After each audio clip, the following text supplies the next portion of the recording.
Hello guys, today I'm going to show you how to play Valorant on Linux. So we all know that Valorant is not compatible with Linux.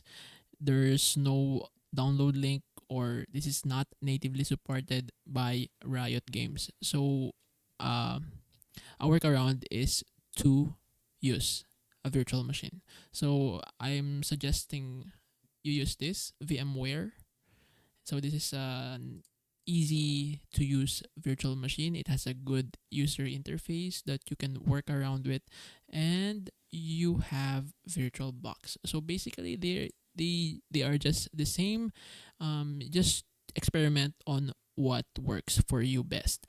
And the next is to dual boot Windows and Linux. So you need two media storages here. So you need two drives or just partition one drive, and then you can install Windows on that other drive.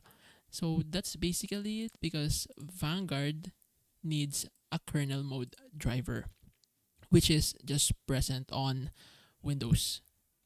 So here is the anti-cheat kernel driver. This doesn't support Linux, so let's try to wait on the further updates if Riot Games will implement this Valorant on Linux. So basically, that's it.